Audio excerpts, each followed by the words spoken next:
O fascismo do Bolsonaro. O termo fascista tem sido usado várias vezes para descrever formas de discurso, posições políticas, mas infelizmente, também pelo próprio desafio, de conceituar o fascismo, admite várias acepções, vários significados diferentes, principalmente ao longo do tempo. Infelizmente, temos visto esse termo fascismo sendo empregado intencional ou culposamente de maneira completamente equivocada. Inclusive esse expediente de despolitização é uma das características do próprio fascismo, que costuma plantar uma única verdade da sua liderança máxima, mítica, do salvador de todos. E assim segue o fluxo da sanha bolsonarista, plantando seu ódio e suas falsas verdades, não só pelas redes sociais, com seu exército de robôs do gabinete do ódio, mas agora os caras vão para a rede nacional mesmo, sem qualquer pudor, sem o mínimo respeito. Enfim, o pior de tudo isso é que vemos pessoas bem esclarecidas repetindo um monte dessas atrocidades, dessas barbáries, sem qualquer zelo pelo fato, pela história, pelo direito, pela ciência. E segue o baile da pós-verdade. A galera encaminha, curte, compartilha e tá tudo certo. Algumas dessas pessoas são muito próximas, e nós conhecemos suas verdades, a sua essência, mas há aí uma nuvem de desinformação que vai entorpecendo e vai cegando as pessoas. E esse é o ponto. Então, mais uma vez, segue aqui a nossa contribuição com a informação, com o debate, com a educação. Vamos discutir um pouquinho, vamos entender melhor. Foi por isso que eu resolvi falar do fascismo do Bolsonaro e do seu governo.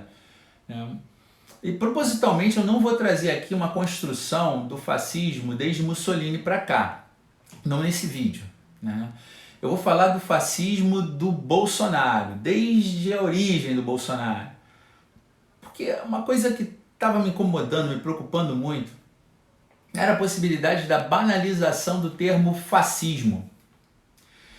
Por exemplo, se chamarmos todo mundo que apoia o Bolsonaro de fascista, o próprio termo vai se esgarçando, e a força oposicionista, que é legítima, que é correta, vai perdendo a sua essência, a sua energia vital. A segunda grande preocupação que eu tinha é que a onda crescente, há uma onda crescente de um equívoco conceitual que vai gerando efeitos colaterais muito piores, muito mais danosos.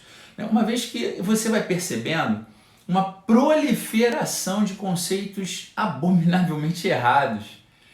Eu tenho ouvido, tenho lido que o STF é fascista, que o PT é fascista, que a esquerda é fascista, que todo mundo é fascista, meu Deus do céu. Só quem não é fascista, que é na verdade um democrata republicano, é o Bolsonaro. É isso que a gente lê aí. Bem, assim, era o Bolsonaro e o Olavo de Carvalho que escapavam. Hoje o Olavo, não sei, acho que já não escapa mais, provavelmente. Depois de ele mandar lá o seu capetão, enfiar nas hemorroidas dele lá as condecorações, triste isso, É assim, como isso foi hoje, a relevância do registro histórico já vale por si só, O Olavo falou todas pro Bolsonaro. Você não é meu amigo, você se aproveitou de mim, enfia a condecoração no... Continue covarde e derruba essa merda de governo de generais vendidos. Foi isso que o Olavo tweetou. É o fascista falando ao fascista. Então, o que significa exatamente fascismo? Como ele se manifesta? Como podemos identificar claramente um projeto, um discurso fascista? Os autores divergem, de certa forma, na enumeração ou até mesmo nas características dos elementos do fascismo. Eu vou destacar aqui as que eu considero essenciais, que certamente vão deixar cristalina a caracterização dos ideários fascistas, de um projeto fascista, de um governo fascista. Em primeiro lugar, é o culto da violência. Violência é uma palavra comum no fascismo, né? Trata-se de acreditar que é uma impotência da vida ordinária, né? E ela vai ser vencida através da força individual, né? E da espoliação. Aqueles que, enfim, teriam o direito de sair às ruas com as suas camisas iguaizinhas, né? Hoje são verde e amarelas, né? De falar o que quiserem, sem se preocupar com um mínimo de respeito ao que é politicamente correto, né? Observa que o Bolsonaro, em toda a sua trajetória, ele sempre cultuou a violência. Ele sempre foi favorável à tortura. Quando deputado ainda, né, ele exaltou o coronel Brilhante Ustra, torturador conhecido, na votação do impeachment da Dilma em 2016, né? E agora, já presidente, ele chamou o Ustra de herói nacional, né? Um torturador. Por várias vezes, Bolsonaro defendeu a volta da ditadura militar, falando até mesmo em guerra civil para resolver os problemas, né? Com declarações muito duras, né? Dizendo que um novo regime deveria fazer o que o regime militar não fez, matando aí uns 30 mil, né? E agora a gente vê a violência do discurso do acabou, porra, né? Do não vou dar entrevista, do sai daqui, né? Ou até mesmo do um cabe dois soldados para fechar o Supremo, para fechar o Congresso, né? Que foi fala do filho 02, do Eduardo Bolsonaro, né? Então o fascismo, nesse sentido, oferece uma forma de liberdade, né? Que é muito estranho isso, de liberdade. Ele sempre constitui uma parte dessa vampirização da revolta, né? É como se tivesse uma anarquia bruta, um carnaval sempre liberado pelo fascismo. Só que no caso do fascismo, essa liberdade ela se transforma na liberação da violência por aqueles que, em tese, já não aguentam mais serem violentados, né? Tem uma vitimização também aí, né? E assim, o governo tem que ser forte, né? Para armar as pessoas, armar todo mundo, matar comunista, ou para violências do tipo não te estupro não porque você não merece, né? Esse é o ideário fascista. E vai ser sempre assim, um dos piores efeitos do governo fascista que é criar uma sociedade à sua imagem e semelhança, né? Freud já afirmava, né, que não são os povos que criam os seus governos, são os governos que criam os seus povos. Uma segunda característica marcante do fascismo é a construção de um Estado-nação forte. Mas é forte assim, nível hard, né? Nível de delírio mesmo, uma coisa quase paranoica. Alguém tem que cuidar das nossas fronteiras, né? Que são porosas, são penetráveis, né? Alguém tem que ensinar educação moral e cívica para as nossas crianças, né? Porque só assim elas teriam orgulho dessa pátria. Pátria que foi construída a partir do genocídio dos índios, da escravidão dos negros, né? E aí você ouve o Bolsonaro falando, né? Eu fui num quilombo e o afrodescendente mais leve lá pesava umas 7 arrobas. Eles não fazem nada. Eu acho que nem para procriar servem mais. Olha a violência no discurso, né? Ele era deputado quando falou isso. Foi processado por racismo, né? E mesmo assim foi eleito presidente da República. É o que está aí. Enfim, então você percebe, né, que os Estados-nação, eles se mostram nesse formato como o último refúgio do que é meu, né? O meu território, o meu país, a minha língua, os meus costumes, né? É também a minha miséria, a minha violência, o meu sofrimento, né? O meu sufocamento. Essa comunidade nacional do Estado-nação forte, ela é o avesso do comum. É o alargamento de uma propriedade que mais parece uma expressão básica do medo. O medo como aspecto central da política. Uma outra característica do fascismo, né, é que ele sempre será solidário com uma insensibilidade absoluta à violência, né, com as classes mais vulneráveis, né, os mais frágeis. O fascismo é a total implosão da possibilidade de solidariedade genérica. Não existe solidariedade, é a morte da empatia. E você assiste ao Bolsonaro dizendo, não vai ter 1 centímetro demarcado para reserva indígena e para quilombola. Você assiste ao Weintraub vociferando, odeio o termo povos indígenas, odeio, lá naquela reunião.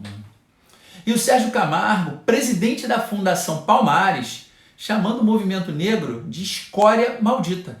Pasmem, o presidente da Fundação Palmares, vinculada à cultura, é o principal porta-voz hoje do racismo desse governo. Essa insensibilidade expressa o desejo inconfesso de que as estruturas de visibilidade da vida social não sejam transformadas. Porque toda política é uma questão de circuito de afetos, e de uma estrutura de visibilidade. Eu gosto muito dessa ótica. É que se trata de definir o que pode nos afetar, com qual intensidade, através de qual velocidade. E, para tanto, há de se gerir a gramática do visível, a forma com que as existências são reconhecidas na vida social. Ser reconhecido é existir. Porque o que não é reconhecido simplesmente sequer existe. Só que ser reconhecido não significa apenas uma recognição do que já existia. Todo reconhecimento exige que aquele que reconhece mude também, porque ele vai habitar o mundo agora com corpos que antes não o afetavam. E isso é o que parece para alguns como insuportável. E é o que a gente mais tem visto se disseminar por aí entre os apoiadores do Bolsonaro. Alguns têm migrado de uma posição no tabuleiro social para essa lama de insensibilidade, esquecendo suas origens, suas raízes. Eu conheço as pessoas, é impressionante o que a gente lê. Enfim, observe algumas falas do Bolsonaro, vamos lá. Eu não gostaria de ter como um vizinho meu um casal homossexual, os meus filhos pequenos ali, Você contrataria um motorista gay para levar seus filhos à escola? Claro que não. Quando um filho começa a ficar assim meio gayzinho, meio viadinho, o que você faz? Você dá um couro nele, você levar um couro, aquilo muda o comportamento, Ele declarou tudo isso na história dele. Vejam que discriminação, racismo e propagação do medo são traços marcantes do fascismo. E tá aí, aos olhos de todos, aquela nazistinha da Sarah Winter, com aquele grupo de uns 30 lá, que ela chama de 300 do Brasil, encapuzados, segurando tochas de forma bizarra, em frente ao Supremo Tribunal Federal, imitando os supremacistas brancos da Ku Klux Klan, tentando intimidar a nossa Suprema Corte. Cara, é surreal que a gente esteja vivendo isso hoje, em 2020. Enfim, o quarto elemento que eu acredito que é importante para caracterizar o fascismo é o fato que o fascismo está sempre baseado na deposição da força popular em prol da liderança fora da lei. Gente, o fascismo é a colonização do desejo anti-institucional pela própria ordem. Esse desejo contra as instituições, quando realmente é liberado, ele poderia criar poderes que voltariam às mãos do próprio povo. Vejam que há democracias que abandonam a representação para transferir a deliberação e a gestão para o próprio povo, para que faça diretamente isso. Só que o fascismo faz dessa institucionalidade um clamor pela mão forte do governo. E tudo isso expresso numa liderança, que parece que está acima da lei, que pode falar o que quiser, pode expor o que for, seus piores sentimentos, sem preocupação alguma com os efeitos disso. Uma liderança única que pode demonstrar o seu desejo mais baixo de violência, como expressão de uma liberdade conquistada.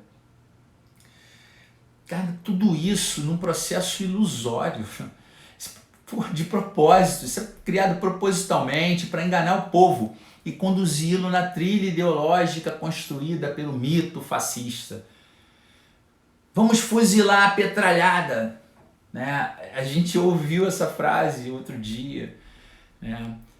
É por isso que assim, ó, é necessário que esses líderes fascistas pareçam cômicos, que essa liderança seja uma mistura de milico com um palhaço de circo, né? Porque assim, através dessa ironização, essas proposições elas vão poder circular com baixo atrito.